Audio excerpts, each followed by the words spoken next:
And I was in the dressing room. I was just crying for 2 hours straight, reading all those hate comments. It really got to me. Noong 2025 po, early 2025, I didn't get a lot of hate comments. Sobrang bihira lang. And then, middle of the year, it started coming in. And nanibago po ako. Hindi po ako sanay na nakakita ng hate comments. So, nag-reply po ako, nag-react ako. And it really deeply affected me and my mental health. Tapos, towards the end of 2025, I kind of learned how to accept it and take it as it is, kasi some people are really not gonna like you. You're not always gonna be someone's cup of tea. Tapos, during shooting, I was bashed a lot. Tapos, ito yung time na hindi naman po ako nagbabasa talaga eh. Pero I couldn't stop reading. Parang ayaw tumigil ng brain ko. I wanted to read, I wanted to know what they were saying about me. And I was in the dressing room. I was just crying for 2 hours straight, reading all those hate comments. It really got to me.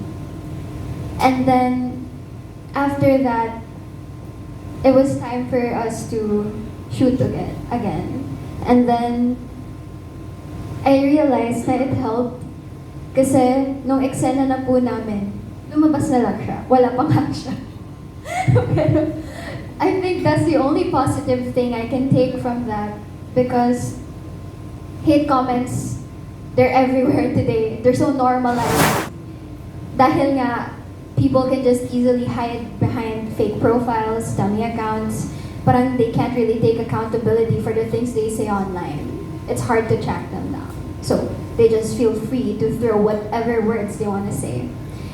And what I can say about that is, even though we don't see your faces and you're hiding behind those pictures, just know that God is always watching you.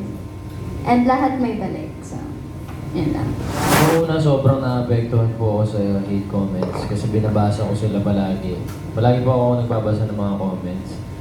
Pero nung bandang huli po, natutunan ko na parang mas healthy na wag na lang basahin. Tapos, dito po sa movie, parang pinag-usapan namin ni Angela na gagawin namin yung best namin dito. Ginawa namin inspirasyon yung mga haters talaga namin.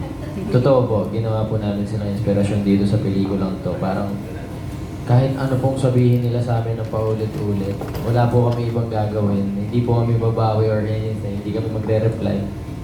Ginalingan lang po namin sa pelikula namin. Binigay po namin yung best namin.